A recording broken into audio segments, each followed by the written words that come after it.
It was extreme TDS this week for the leftist media, who, when the stock market was down, are there to tell you that they knew this was coming. All right. This is voluntary.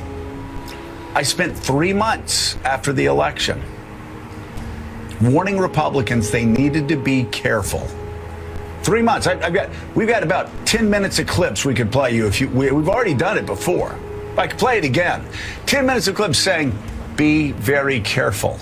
But the very next morning, when markets were gaining, I will say, Mika, fortunately, the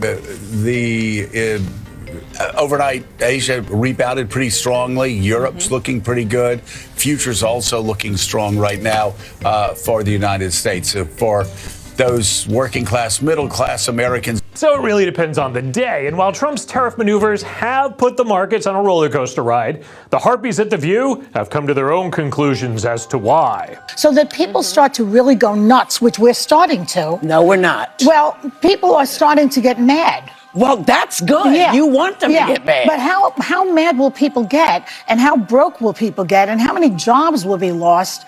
And then he can say, well, there's too much chaos, and now we're going to have martial law in this country, and he becomes a dictator. Beast Behar, see, martial law being the ultimate goal.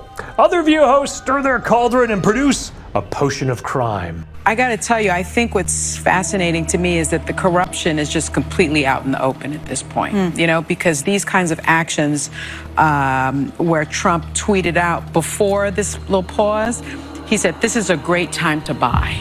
Yes, a public statement by the president to all Americans encouraging them to get involved in the stock market. That's criminal and bad.